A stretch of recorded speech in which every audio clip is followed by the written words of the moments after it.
וכאילו אתה מקבל הודעה ואתה כזה, אני לא עונה על ההודעה הזאת, אבל אני לבוסית שלי. מחזירים את השאלה. פודקאסט בהמשכים, פרק 4 מתוך 4. ואחרון. אחרון חביב. אז אנחנו נחזור קצת על מה שהיה בפרק הקודם. אם לא יצא לכם לראות את 3 הפרקים הקודמים, אז תלכו לראות, כדי שתוכלו להבין איך הגענו למצב שהגענו אליו עכשיו, ועל מה שאנחנו מדברים, ואני אעשה קצת הקדמה על הפרק הקודם שדיברנו עליו, כדי שנוכל לקפוץ לעומק הדברים בפרק האחרון הזה. לאחר אכילתם מעץ הדעת, המציאות משתנה. הם מתמודדים עם מציאות חדשה, בה מציאות השלמות הפנימית מתה, ומציאות החוסר תפסה את מקומה. האדם חווה רגשות חדשים שלא חווה עד כה מימיו, בושה. הוא לא מרגיש ראוי לקשר עם אלוהים, יוצרו. תחושת הבושה מרחיקה אותו. התחושה היא זאתי שמרחיקה אותו. מצד אחד הוא מפחד מהניתוק שלו מאלוהים, כי הוא חלק ממנו, כמו שאמרנו, נר השם נשמת האדם. מצד שני הוא מפחד ולא מרגיש ראוי להיות קשור אליו, לאור האינסופי הזה. תחושות אלה כל כך חזקות, עמוקות ומחרסמות שהוא בורח. הבריחה מסמלת את הניתוק שהוא חש, את חוסר היכולת שלו להתמודד. על זה דיברנו בפרק האחרון. ועכשיו אנחנו נתחיל בפרק הרביעי והאחרון שלנו. שאמור לחבר הכל ביחד. שאמור לחבר הכל ביחד. אני טיפה מתרגשת, אני לא יודעת על צפו. לגמרי. בראשית פרק ג' פסוק ח' עד ט'. וישמעו את קול אדוני אלוהים מתהלך בגן לרוח היום. ויתחבא האדם ואשתו מפני אדוני אלוהים בתוך עץ הגן. ויקרא אדוני אל האדם ויאמר לו אייכה. הניתוק בין האדם לאלוהים הוא חד צדדי. אלוהים מחפש את האדם, והאדם עושה לו גוסטינג. רגע, אבל למה אלוהים שואל אותו אייכה? הרי הוא יודע איפה. אוקיי, אנחנו לא נתמקד על זה. אוקיי, סליחה. אוקיי? אנחנו נתמקד על המקום הזה, שאלוהים בא ואומר לו, הרי ברור, אלוהים יודע איפה הוא, אבל הוא שואל אותו, איפה אתה? לא איפה פיזי. אתה, פיזי. כאילו. איפה אתה? ממה אתה בורח? אתה בורח ממשהו שהוא חלק ממך? כן. כאילו, דיברנו על זה, כאילו, איפה אתה? אני פה. למה אתה לא פה? איך אתה לא פה? זה אפשרי בכלל שלא תהיה פה? מבינה? כן. זה המקום. זה הגוסטין הראשון באנושות, ממה? הכל הם עשו ראשון, הם הרסו את החיים. כל מי שחושב שהוא הראשון שעשה את הגוסטינג, או אתם רק עושים מה שאדם או שיש לו בעיות נפשיות. לא. הכל עשו לפניכם. האדם הראשון. אדם הראשון, לגמרי. הוא לא יכל להשיב את זה על generational trauma. לגמרי. הוא כזה טראומה בין דורית. אז גוסטינג זה בעצם ניתוק חד צדדי של קשר ללא הודעה מוקדמת. כאילו, הוא שומע את כל אלוהים, וכאילו אתה מקבל הודעה, ואתה כזה, אני לא עונה על ההודעה הזאת, אבל אני לבוסית שלי. אבל כשאתה לא רוצה לענות למשהו שהוא בפנים, זה מצחיק. וכאילו, אתה מחובר אליי, זה ב-DNA שלך, כפרה עליך, איפה אתה? כן. הניתוק הוא חד צדדי. אנחנו צריכים לזכור את זה. הניתוק כן. הוא לא מאלוהים. הניתוק הוא זה מה שאנחנו מרגישים כלפי המערכת יחסים שלנו מול אלוהים. אלוהים תמיד שם. עוד יותר שם שהוא, כמו שאת אומרת, אתה יודע איפה אני. למה אתה שואל איפה אני? כי אני רוצה להראות לך שגם שאתה חושב שאני לא פה, אני פה. איפה אתה? אני פה. כזה. תחושות אלו כל כך חזקות, עמוקות ומקרסמות שהוא בורח. הבריחה מסמלת את הניתוק שהוא חש, את חוסר היכולת שלו להתמודד, אך אלוהים נמצא ונוכח. ולא רק זה, הוא דורש ומייחל לקשר, אייכה. לפי התנהגותם של אדם וחווה אנחנו יכולים לראות שלאחר שביצעו מעשה שנוגד את ציווי יוצרם, הם מרגישים ניתוק. מה גורם להם לפלייט הזה? זה המעשה. כן. כל פעם שאנחנו עושים משהו שנוגד למי שיצר אותנו, אנחנו בורים מציאות אחרת באיזשהו אופן. כן. אוקיי? מציאות שהיא עוד יותר מנתקת אותנו ממה שכבר נותק. כי עצם זה שהגענו לידי מעשה, שאנחנו מעדיפים לעשות את המעשה, מאשר להתחבר לאור האינסופי שבנו, שזה בכלל לא הגיוני. אנחנו מגיעים לרצון הזה, כן. אנחנו עושים את זה, ואז אנחנו מתנתקים עוד שלב. כל פעם זה בורא מציאות חדשה. זה מזכיר לי את העניין הזה שאתה בסיטואציות בחיים, עכשיו במערכות יחסים זה מלא קורה, שקרה לסיטואציה מסוימת, ואז אתה אוכל את עצמך על זה. וככל שאתה אוכל את עצמך על זה, אתה מרחיק אתה גורם לסיטואציה להיות חכי, מה זה אוכל את עצמך? בושה. כן. מתבייש בזה. או מתבייש, או אתה כאילו, אתה חושב על הסיטואציה, וכל כך כאילו, אין אליי חופר בזה. שאתה פשוט הופך את כל המחשבות שלך למציגות. ואז הסיטואציה הכי גרועה, זה מה שקורה כאילו. אז עכשיו הוא פה, הוא כאילו כל כך מרגיש את האשמה הזאת ואת הזה ווואי ואלוהים לא רוצה אותי יותר ולא זה ולא זה, שזה יוצא כבר את הריחוק כאילו. נכון. וככל שהוא עושה את זה יותר, זה מרחיק אותו יותר. זה מרחיק אותו יותר. חד משמעית. כן. אבל אלוהים תמיד שם. מה שהוא הפך להיות המציאות שלו, זאת לא המציאות. כן, אבל אנחנו אוהבים להפוך את המציאות שלה. אבל זה חשוב לזכור. אז אנחנו מבינים שיש קשר ישיר בין עשיית מעשה שנוגד את רצון האל, שזה בעצם החטא, לתחושת הניתוק ממנו. אז בואי שנייה נבדוק מה ההגדרה של חטא. אז ההגדרה של חטא זה מעשה שמנוגד לחוקים או לכללי מוסר שאלוהים קבע. הכללי מוסר שלו והחוקים שלו הם מתוך הטבע שלו, אוקיי? מתוך מי שהוא. נכון, זה כמו סטנדרטים שלך. הסטנדרט שאת מציבה לעצמך ולסביבה שלך זה בעקבות מי שאת. אוקיי? זה בדיוק זה, הגבולות. חלק אבל גם איך שאתה מייצג את עצמך בעולם, כאילו, ומי שאתה, אז אתה צריך לבוא ולהגיד לאנשים מה הגבולות. הם אוטומטית מבינים איפה הם יכולים לחצות ואיפה לא. נכון. אז כאילו, זה יפה לחשוב על זה בצורה הזאת עם אלוהים, שכאילו, סבבה, יש את התורה שאומר לנו, כן, פה תעשו ככה ופה תעשו ככה, אבל בסוף, זה הרגשה מוסרית, אתה יודע, בהרגשה מולו, איפה אתה חוצה את הגבול, כאילו. ולמה אני אומרת? לגמרי. בואי נבין רגע למה זה. כמו שאמרנו, למה אנחנו בעצם עושים דברים שמנוגדים לרצון האל, שאם האל הוא חלק ממנו, אז זה דברים שבאמת מנוגדים גם לרצון שלנו, אבל בכל זאת זה מרגיש הרצון שלנו. אז מה הפער? כאילו, איפה זה עומד? בשביל להבין את זה, נבין מה הטבע של אלוהים. אלוהים אין בו חטא. אין לו יכולת לחטוא, הוא שלמות המוסר. ואנחנו בחסדים, באמת בחסדים של אלוהים, נוצרנו בצלמו. אלוהים חנן וברא אותנו מתוך השלמות הזאת. זה ב-DNA שלנו. ואדם וחווה חוו את השלמות בשיאה. כשחווה ואדם אוכלים מעץ הדעת, הם הולכים נגד הטבע שלהם, ונגד טבעו של אלוהים. אי אפשר להיות מחובר ומנותק באותו הזמן. כשהם הולכים נגד הטבע שלהם, הם מתנתקים מעצמם, וכשהם מתנתקים מעצמם, הם מתנתקים מיוצרם. אוקיי? זה בדיוק זה. זה כאילו, כשאנחנו עושים, אוקיי, אולי זה מרגיש משהו שאנחנו רוצים, אוקיי? ואנחנו יודעים שהוא לא טוב, אבל עדיין אנחנו רוצים אותו.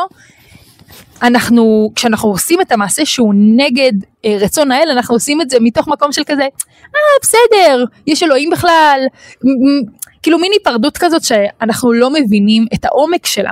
כשאתה עושה משהו שמנוגד לטבע של האל, אוקיי? לחוקים ולמוסר שנובעים מתוך הטבע שלו, שהם גם הטבע שלך, אתה בעצם לא מתרחק מאלוהים, אתה קודם כל מתרחק מעצמך, ואתה צריך להבין את זה. בפעם הבאה שאתה תרצה לעשות משהו כזה, אתה תבוא ותגיד, אני חושב שזה מקרב אותי לדברים שאני רוצה, אבל זה עושה בדיוק ההפך. כן. זה מרחיק אותי. כאילו, אפשר להסתכל על זה גם ההפך, כאילו, כשאני עושה דברים שמנותקים ממני, שאני עכשיו מסכים להשתתף בדברים שאני לא רוצה, או שהם לא בטבע שלי, או שאני לא מסכים איתם, אז אני נפרד גם מאלוהים באיזשהו מקום, כאילו, זה הולך לשתי הכיוונים. נכון. ביום יום שלנו, שאנחנו נעשה משהו שאנחנו לא רוצים, אנחנו נרגיש את זה אחר כך, אנחנו נגיד, וואי, לא שמנו את הגבולות שלנו. מרגיש מגעיל כזה. כן, כאילו, מה, אפשר ככה לדרוך עליי, אפשר ככה להשפיע עליי, אבל שזה בא מול הרצון שלנו, כי זה כאילו מרגיש מתוכנו, ומרגיש שאין לזה השפעה חיצונית. זה מה, אני רוצה ללכת נגד הדבר הזה. אני יודע שאני צריך לעשות X, או אני בוחר לעשות Y. אני יודע שאלוהים רוצה שאני אעשה X, שזה לא אלוהים, זה גם הטבע שלי, אני יודע שזה מה שאני רוצה, אבל אני רוצה יותר לעשות את ה-Y הזה. וזה, אנחנו חושבים כזה, בסדר, מה ההשלכה תהיה? כן. ההשלכה זה היפרדות פנימית. מעצמנו גם. מעצמנו. ואנחנו נפרדים לאט, עד שאנחנו כל כך רחוקים. כאילו. שאין דרך חזרה. שזה מרגיש שאין דרך חזרה, באמת. הקושי של אדם וחווה וגם שלנו הוא שאי אפשר באמת להתנתק ולהמשיך הלאה. אי אפשר להתנתק ממשהו שהוא חלק ממך. זה בדיוק זה המקום הזה. זה נוגד את הטבע שלך ואת כל מי שאתה. אתה כוסף לחיבור אינסופי, לשלמות שטבועה וקיימת בך. זה חלק ממך, להיות שייך. אך אתה מרגיש בו זמנית רחוק, מנותק, חשוף, לא ראוי ומלא בושה. מכאן אנחנו לומדים שמה שגורם לנו להרגיש מנותקים מאלוהים, מה שמפריד אותנו מאלוהים, זה ההליכה נגד טבעו של אלוהים, שהוא טבענו, שנוצר בעקבות החטא. אני אחזור על זה שוב, אוקיי? מכיוון שאלוהים הוא השלמות והטוב המוחלט, הרי שהוא חייב תמיד לעשות את הנכון והטוב והישר ביותר. זהו הטבע שלו, אין לו דרך אחרת. שאנחנו לא פועלים לפי הטבע שלו, אנחנו בהכרח פועלים נגד הטבע שלו, וזה מה שמפריד אותנו ממנו. כל דבר שאנחנו אומרים כזה, לא, זה בקטנה, זה לא ישפיע. עצור. מה שלא הולך עם הטבע שלו, הולך נגד הטבע שלו. אין קטן, גדול, בינוני, מתאים, לא מתאים. זה all in. מה שלא הולך עם הטבע שלו, הולך נגד הטבע שלו. לפעמים אבל זה קשה לדעת מה בטבע שלו ומה לא, כי אנחנו כל כך רחוקים מזה. מבינה מה אני אומרת? אנחנו חושבים שאנחנו רחוקים מזה, זה קודם כל. כן. אבל קודם כל, אנחנו פה והפודקאסט הזה קיים בשביל שנדע את הדברים האלה. אנחנו נלמד את הדברים האלה. שוב, הדברים שעל פני השטח קיימים, והם החטא וחוק והמוסר שאנחנו מכירים היום, בחיי היום יום שלנו, יש בו מן האמת, אבל אנחנו מגלים את זה עכשיו שוב, את העומק של זה, מה זה באמת אומר, ואיפה זה באמת נוגע בנו היום. כי ההתרחקות הזאת, מה זה בעצם להחזיר את השאלה? זה איך יכול להיות שאנחנו כל כך מעמיקים, זה פול גז על נוטרל. יש כל כך הרבה ממשהו שלא מביא לשום תוצאה, כזה. כן. לא הגיוני שאתה לומד, אתה מנסה להתחבר, אתה מקיים את כל המצוות בדעת, אתה מאמין, ואתה לא מרגיש חיבור. לא הגיוני, משהו פה לא הגיוני. גם בתחילים בתקופה שלנו, אף פעם לא הייתה תקופה שכל כך הרבה יהודים למדו תורה. נכון. כאילו זה שיא מה שקורה פה, כאילו כמה שזה מרגיש שלא, ואנחנו עדיין מרגישים הכי רחוקים. בדיוק, ויש פה משהו, אני כל הזמן אומרת, זה לא הגיוני. זה לא הגיוני שאנחנו גם, את יודעת, אנחנו בעידן המודרני, יש לנו, כל החומר מונגש לנו על כף יד. כאילו בוא תיקח, ואנחנו שוב, אנחנו רחוקים מאי פעם, מעצמנו, מאלוהים, מהחיבור הזה. משהו פה לא הגיוני. וקודם כל אנחנו צריכים להתחיל בהבנה של מאיפה החוסר הזה בכלל מתחיל. אני מבינה מה אני אומרת? ואיך אנחנו בעידן של היום עושים דברים שמנוגד לטבע שלנו, אבל אנחנו אפילו לא מבינים שזה מנוגד לטבע שלנו. ואנחנו עושים את זה בעל הנעלן, וזה מרחיק אותנו מעצמנו. וזה אמור לתת לנו הרגשה טובה, אבל בעצם זה מרחיק אותנו ממה שאמור באמת כאילו מההתחברות שלנו לעצמנו. וברגע שאנחנו יודעים את זה, פתאום דברים משתנים. פתאום אתה מסתכל על דברים אחרת. פתאום אתה אומר, וואו, גם קשור לדעת שאתה מכיר היום. אתה צריך לבוא ולהגיד, אם משהו לא עובד לי, כנראה אני לא לומד אותו כמו שצריך. כנראה אני לא מבין אותו כמו שצריך. ואני חושבת שזה פשוט מוביל להרגשות חוסר, שיש הרגשת חוסר שמלווה אותנו. אם אני הולך למה שאני חושב שהוא המקור, כן. אבל הוא לא מרפא את הפצע הפנימי הזה, אז זה לא זה. ואתה צריך למצוא מה כן זה. אז ועם זה אנחנו נסיים. בתפילת שחרית, חז"ל התקינו ברכה שמדברת בדיוק על זה. זה ברכה שרוב האנשים מכירים, וזה אלוהי נשמה. מעניין אותי מה תגיד, אוקיי. אוקיי, אני אקריא את זה. אלוהי נשמה, שנתת בי תאוריי, אתה בראתה, אתה יצרת, אתה נפחת בי, ואתה משמרה בקרבי, ואתה עתיד נתלה ממני ולהחזירה בי לעתיד לבוא. כל זמן שהנשמה בקרבי, מודה אני לפניך, אדוני אלוהי ואלוהי אבותיי, ריבון כל המעשים, אדון כל הנשמות. ברוך אתה אדוני המחזיר נשמות לפגרי מתים. אז אלוהים ברא אותנו בצלמו, ה-DNA שלנו, הנשמה שלנו היא חלק ממנו.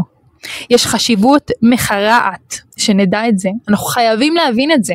הנשמה שלנו היא חלק מאלוקה ממעל. וגם אם אנחנו מרגישים ההפך בעקבות מעשינו, שהמרחק בין אלוהים אלינו הוא אינסופי, או בלתי ניתן לגישור, לדעת שההרגשה הזאת אינה המציאות, משום שחלק מאלוהים שוכן בתוכך. הדבר הזה שאתה חייב להבין, שגם שאתה עושה מעשים שמנוגדים לטבע שלך, שמנוגדים בעקבות כך לטבע של אלוהים, והם מרחיקים אותך, שוב ושוב ושוב, גם שאתה הכי רחוק, באמת הכי רחוק, ואין לך מושג איך אתה חוזר, הדבר הראשון שאתה צריך לדעת, שההרגשה הזאת היא שקר. הוא פה. הוא לא הלך. היקה. אני פה. אתה חייב לזכור שאני פה. כי רק שתזכור שאני פה, אתה תוכל להתחיל במערכת יחסים הזאת. תוכל להמשיך אותה מאיפה שהפסקנו אותה פעם האחרונה. אם אני יודע שאתה לא מוצא את עצמך.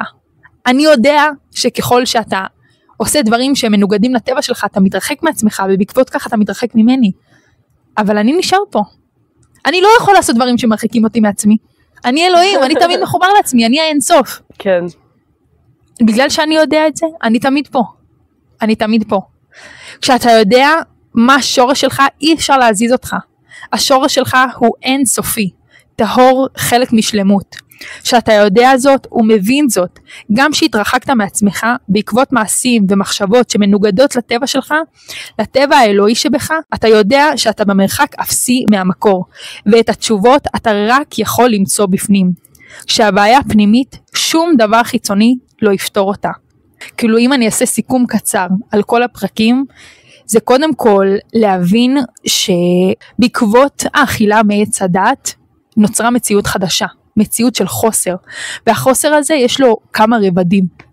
קודם כל זה החוסר הפנימי, עצמי שלנו, משהו בנו נהיה חסר, עמוק עמוק בפנים, שזה יוצר את ההרגשה של הבושה, והבושה של אדם וחווה אחת מול השנייה, מה שעד אז בכלל לא היה אישו, כאילו האדם היה שלם, היא הייתה שלמה, הם ראו אחת השנייה כשלמות הבריאה, והם חיו עם זה עד לאותו רגע, ואז יש את הרובד הזה, שזה מערכת יחסים אחת, המערכת יחסים שלהם אחת בין השנייה, שזה המערכת יחסים שאנחנו חיים היום בעולם, המערכות יחסים שלנו מסביב. כן. ואז יש את הרובד היותר עמוק, המערכת יחסים מול הבורא שלך, שזה חלק מעצמך. זה כאילו יש את המראה החיצונית שאנשים שמים לך, ויש את המראה הפנימית שאתה שם לעצמך. וזה האלוהים. על להבין שהחוסר הזה, אנחנו חיים אותו היום, והוא מעמיק, כשאנחנו הולכים נגד הטבע שלנו, שזה נגד טבעו של אלוהים, שזה בעצם שאנחנו חוטאים, שהחטא, כמו שאמרנו הגדרה, שזה לא לקיים את החוקים והדברים המוסריים שאלוהים נתן לנו בעצם, שזה הוא, זה הטבע שלו, כן. זה חלק ממנו, וככל שאנחנו עושים דברים שאנחנו חושבים שהם הרצון שלנו, אבל הם מנוגדים לדברים האלה, אנחנו מתרחקים, וההתרחקות היא בהרגשה, כי אלוהים תמיד קיים ונוכח, וכל רגע אנחנו פשוט יכולים שוב להגיד, עצור, אני פה איתך. ואפילו, גם כשאתה עושה דברים שמנוגדים לרצון הטבעי שלך, אז לעצור ולהיות אפילו במודעות הזאת. כבר המודעות הזאת מביאה איתה כל כך הרבה. מבינה מה אני אומרת? כן. אתה כבר מתחיל לראות דברים אחרת, לחשוב על דברים אחרת, יש אזורים בלב, אזורים בנשמה שרק אלוהים יכול למלא אותם. זה כאילו אני תמיד חושבת על זה בצורה של פאזל, שאתה יכול לשים חתיכה של חלקים אחרים, כאילו לא יעזור, ויש את הדבר המושלם הזה, שאתה שם את זה, זה שם. אז הפרק הבא יהיה על בחירה חופשית, אז אתם מוזמנים לצפות בזה גם. תודה.